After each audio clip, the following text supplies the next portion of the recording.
It's Friday night. It's the preview show. It's the No Nay Never podcast.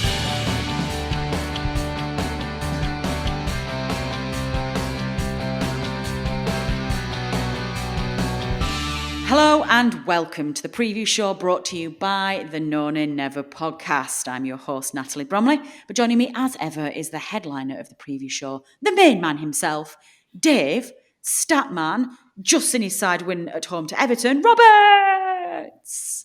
Dave, talk me through your emotions, my friend. How are you feeling today? Wonderful, Kermit. Yes, absolutely wonderful.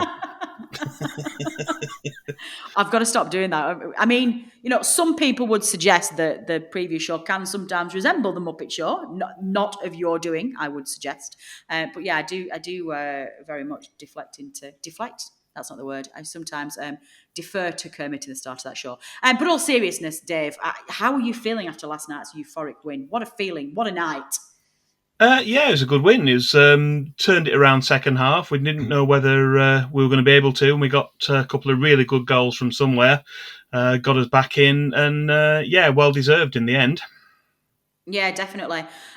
We've just finished the analysis show, so listeners, if you haven't tuned into that yet, do check it out. Myself, Rich, and George sat down and we just got giddy and got excited about things. And we analysed a few tricky points from the game as well, because we wanted to see what we can try and iron out in this critical run-in. But Dave, I think one of the things that we talked about was that these next 9 games now are very much going to be like a game of chess. There's going to be some interesting strategy deployed by managers at the bottom, because I think the feeling is that if we can just get our noses in front of Everton, which this weekend may be the weekend, then all we need to do is just better Everton's results and we're done. Do you share that view? There is that. And also interesting to hear Sean Dyche's comments in his post-match press conference about the half-time team talk and saying that this lot don't know how to win, which was an interesting mind games move. It is, and actually, I don't think we've seen that from Dyche since the Championship Aitor Karanka days. They had a lot of beef that season. They were at each other all the time. But since then, Dyche has just not got involved. I was kind of shocked. I loved it, don't get me wrong, but when I heard it, I was like, oh, I love it. And it's like, yeah, and do you know what? We've sometimes criticised Dyche, haven't we, for not playing the Premier League game enough. And sometimes, you know, nice guys finish last. And I think he's just, is he? I don't know. Am I imagining this, Dave? Is he starting to play the game to get us 5? I'd like to think so. It seemed a little bit like it. Yeah, I was a little bit taken aback. I was a little bit surprised when I heard that. But all power to him. All power to him. Love it. Right, we're going to go on to, because we've, of course, got an absolute massive game again this weekend, which, interestingly, I'm going to pose another question to you, Dave. Well, this is going to be an interesting dynamic this tonight. But before we get on to that, we have a very quick turnaround of a quiz question. While we previewed the Everton game, we asked you the following question, which was, according to very... I'd forgotten about this. Listeners, this was Dave's rant last week about Pep and the grass. And I knew this was going to come back again. Oh, we're back into rant territory. Okay, this is fine. According to very strict Premier League regulations, I think we all know what's coming next, listeners, what is the maximum, in capital letters in bold in Dave's script, height in millimetres of the grass that is allowed on the pitch? And for a bonus point, which I'm pretty sure you all got because we know what the answer to this is, can you also tell us how many times this regulation has been breached by Burnley since it was brought in? Now, Dave, before we get on to our listeners' submissions, are you okay with this now? Have you calmed down? It's gone. It's in the past, yeah, till he mentions it next time. Yes, well, we don't need to worry about that. In that case, then, how many of our listeners, well, I guess what was the answer, and how many of our listeners submitted the correct answer, please? The correct answer was 30 millimetres. Not very much. That's just 3 centimetres. And although it was a tongue-in-cheek rhetorical question, nobody, apart from perhaps some ill-informed opposition managers, will be surprised to know that this regulation has never been breached by Burnley. Sure. Although no one was spot on with the maximum grass length, most responses we had seemed to think it was much longer. but just about everybody knew that there had been 0 breaches. So well done if you got in touch. I kind of feel like you led us down that path, to be fair, Dave. I feel like that I was did. the anger. I guessed 5 millimeters, I think, didn't I? I was quite surprised. I think it was that 5 short. centimetres. Did I say? Oh, I did say 5 centimeters. Yes, so which was what, 50 millimeters. 50 millimetres. Millimeters. And I said milliliters. Then that's definitely not the right calculation. Well, listeners, No, that's the amount of water we put on the pitch. That's very true. Oh, he also whinged about that as well. Oh no, was it lack of? Was he said it was dry? It was lack Yeah. of water. Was it where? Yeah. Pep schmep, shut up. Well, listeners, if you didn't get to turn this around in time, because it was a very quick turnaround, do not fear, because you get another chance. You just need to stay tuned to the end of the episode. Don't go away, and we will give you another quiz question. Premier League head to head. So, Dave, another monumental game at the bottom of the Premier League. It is Norwich City away from home. Sunday the 10th of April. It's a 2 p.m. kickoff live on Sky Sports. Why don't you please kick us off with the history of this fixture, starting with Premier League meetings? Well, as Norwich and Burnley have only been together in the top division once during the Premier League era, there's only one previous away game for us to talk about. As it was also a Burnley win, then it stands to reason that we should also combine this section with the memory match feature and cover them both together. Memory match. Norwich have been a yo-yo club over the past few seasons. In 2018-19, the Canaries won the championship with 94 points, but the season after, they struggled at the higher level, suffering an immediate relegation with a last place finish with just 21 points. Towards the end of that season, with the home side already relegated, Burnley benefited from a couple of rash moments in the first half, which both eventually resulted in red cards being shown to Emi Buendia and Josip Drmic. The second of those 2 red cards was in first half injury time, with the match still goalless, but worse was still to come for the hosts, as Chris Wood scored with an overhead kick just before the break. However, we never properly pressed home the advantage in the second half, and it took an own goal for us to double the lead. Eric Peters' cross was turned past Tim Krul and into his own net by Ben Godfrey, whose defensive error coincidentally played a massive part in Burnley's winning goal on Wednesday evening. Despite a poor return to the top flight, Norwich bounced back with another championship title with 97 points in season 2020/21, although they have once again struggled this season and remain odds-on favourites to go back down, barring a miracle. Barring a miracle, indeed. On this day. So what about the On This Day then fixture, please, then, Dave? What have you picked for that? Well, we've got 28 past matches on the 10th of April to look back on, with 12 Burnley wins to report. So I'm going to do my best to give you a whistle-stop tour of the main highlights. We kicked off with a 5-0 home win over West Brom in 1897, and after a 2-1 away defeat at Doncaster in 1903 and a 1-1 draw against Preston at Deepdale in 1913, we picked up our second win with a 2-0 home victory over Everton the following year. After 2 more draws and a defeat, there was a memorable away win on 10th of April 1926. Burnley were bottom of the First Division, but Louis Page scored 6 goals in a 7-1 demolition of Birmingham at St Andrews. He usually played on the left wing, but before the match, on hearing that he would be playing in the centre-forward position, he reportedly said, "I will score 6 and stop at that number." He was true to his word, and the impressive win inspired the Clarets to survive that season at the expense of Manchester City and Notts County, who were both relegated. A 2-2 home draw against Manchester United in 1936 was followed by a couple of away defeats before a good win at Anfield in 1950, as Alf Clarke scored the only goal in a 1-0 win over Liverpool.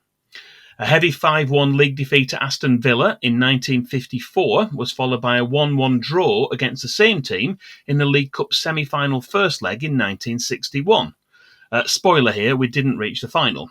And there was another draw against Villa, this 2-2 this time, in a league match at Turf Moor in 1965. There followed a run of 5 consecutive wins in the 1970s and early 1980s, as we beat Blackpool 1-0 at home in 1971, and there was some revenge for our FA Cup semi-final defeat to Newcastle United in 1974, as we won the league match at St James's Park 2-1.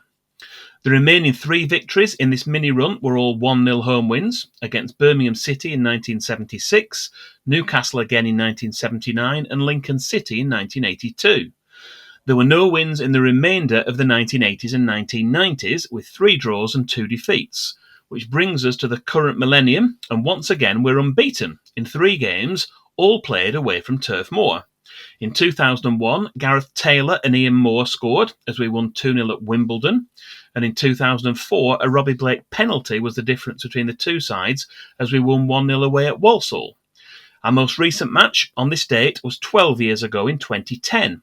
Despite an impressive 4-1 away win against Hull City, including 2 Graham Alexander penalties and a Wade Elliott free kick, it wasn't enough to keep our Premier League status, although that was our one and only away league win of the 2009-10 season.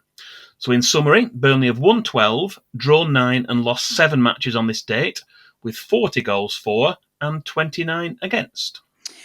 So that's the end of our history section then, Dave. Why don't you please bring us bang up to date with the present, starting with our scouting report.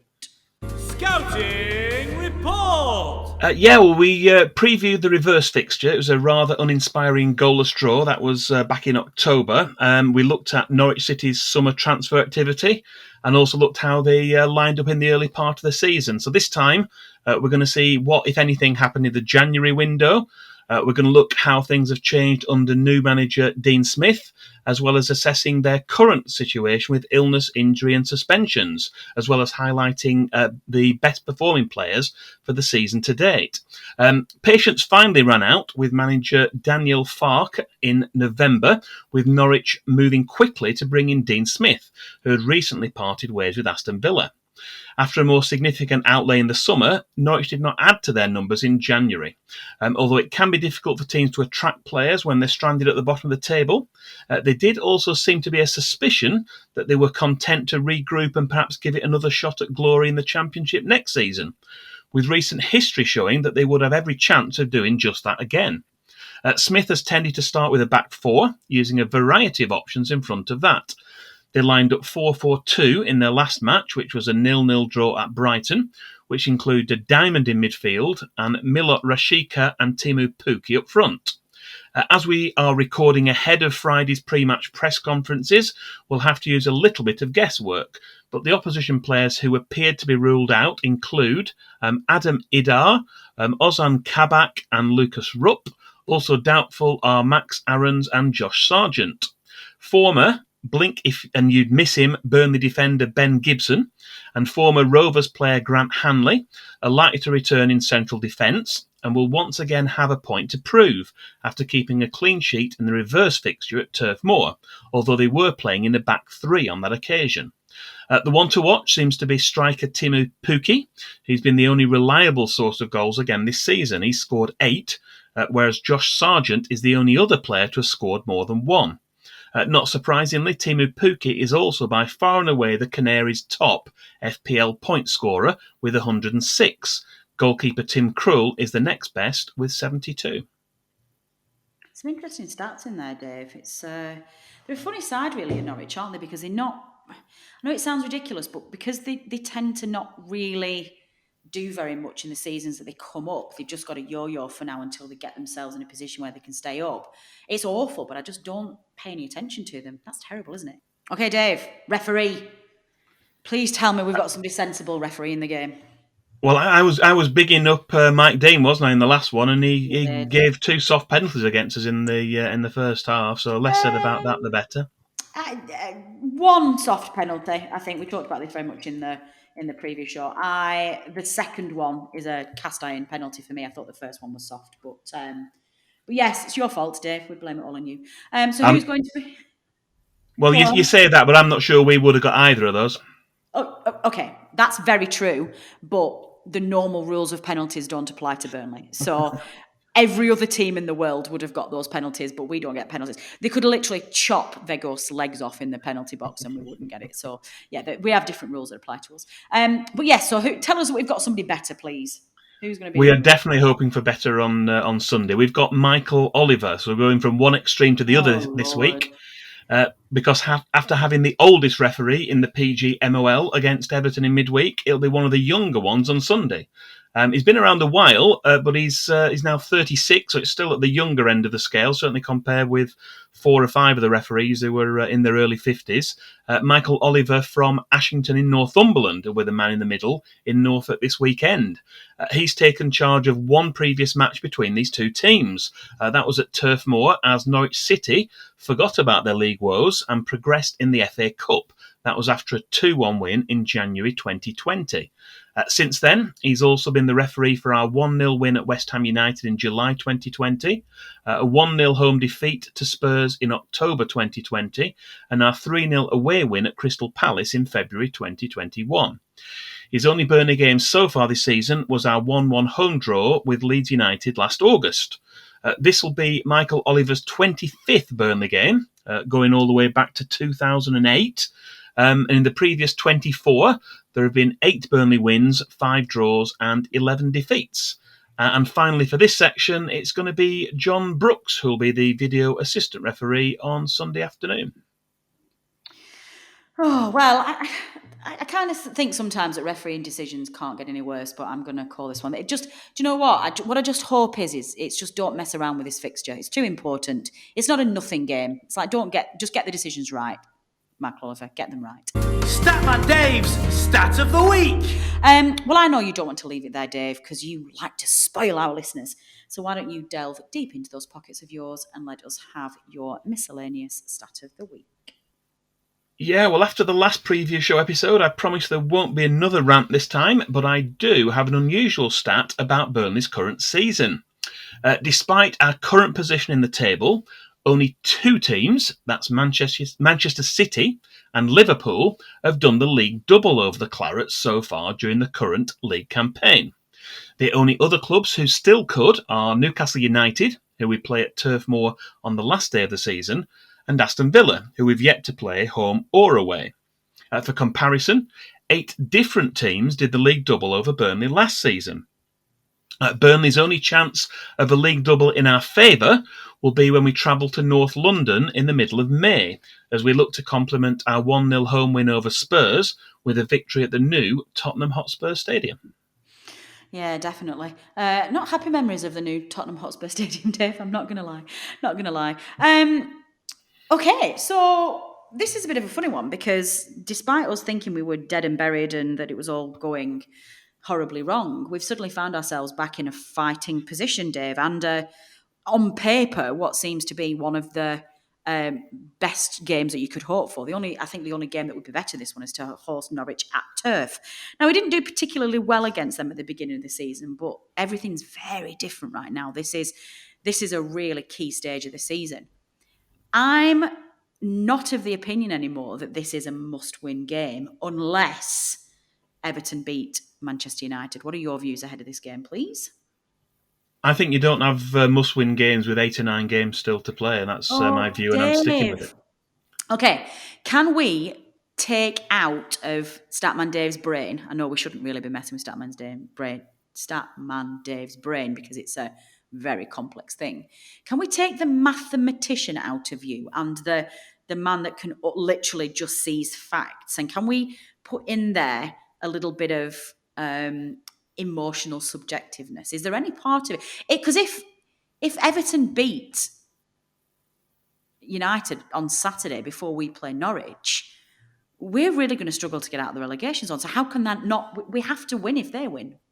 We've got to improve on their record across the 9 games, but there are 9 games, so you don't put all you're a poker player. You don't put all your chips in on one game on one hand, do you? Well, to be fair, it depends on who I'm playing. But yeah, no, I do get that point, and I think up before the Everton game, I was very much in a different camp to you.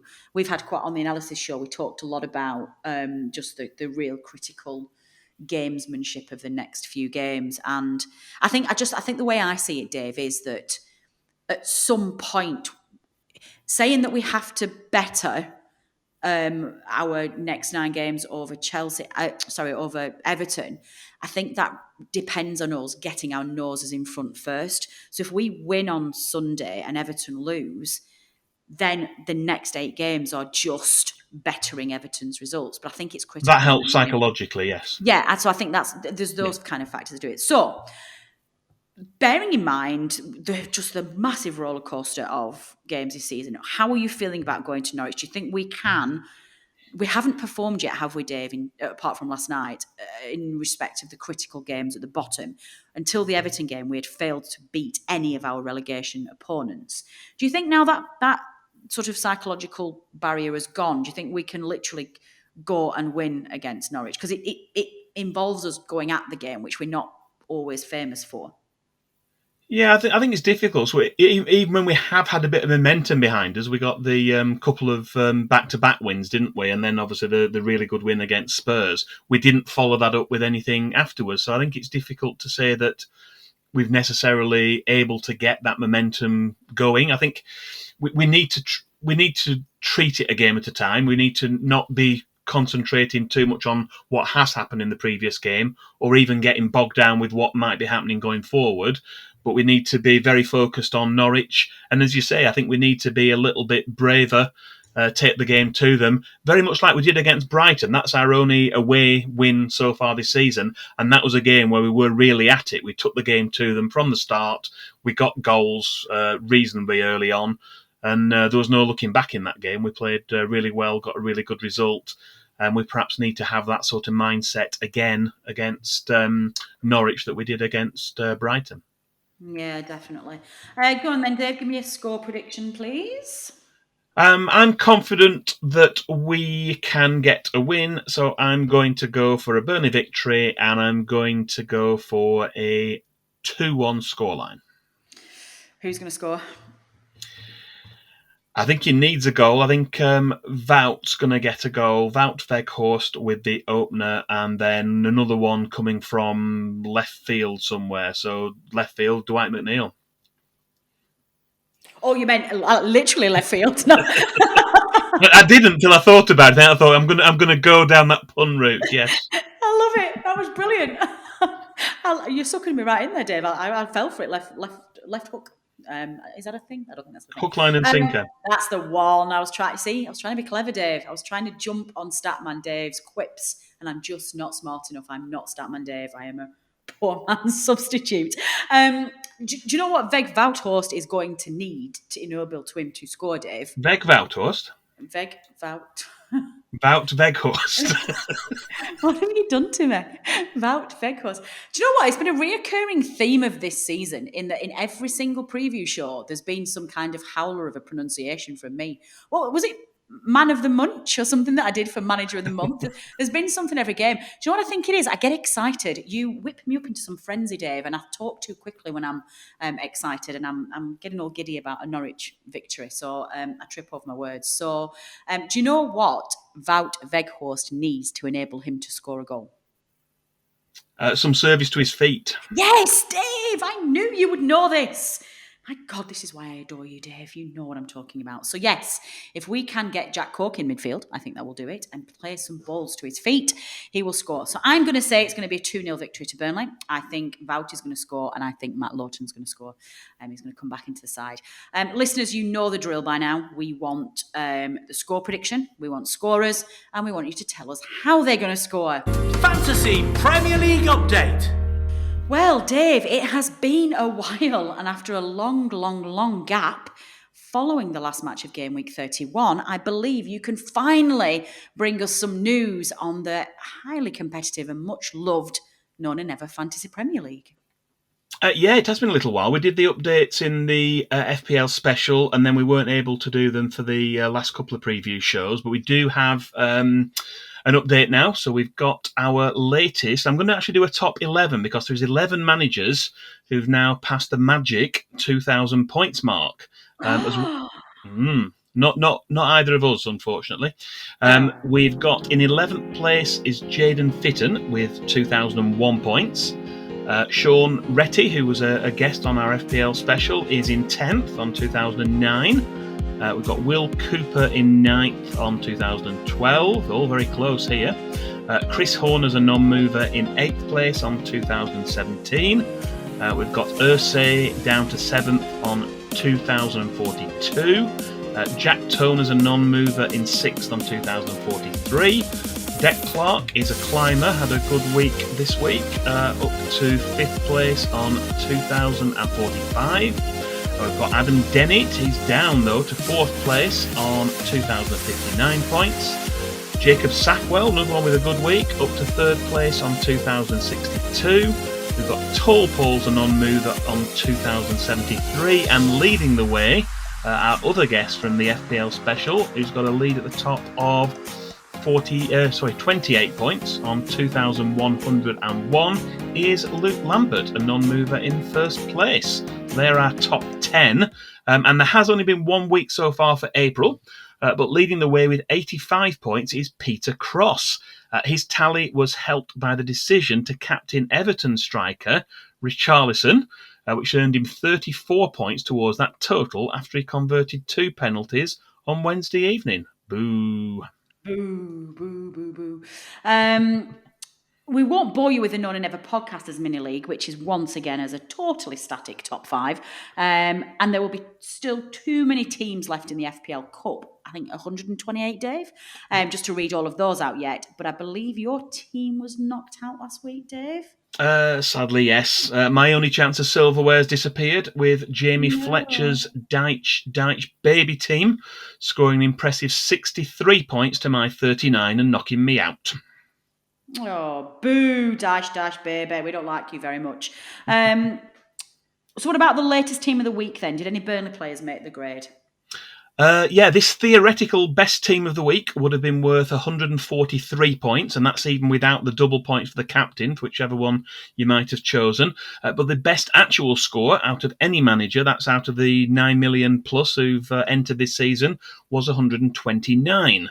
Anyway, here's the best 11 from last week, and it's in a 4-5-1 formation. We had Tim Krul was in goal. They had a 0-0 draw. He must have got some bonus points as well. He got 10 points. He was the goalkeeper. We had a back 4 of Anderson, Doherty, Gomez and Johnny of Wolves.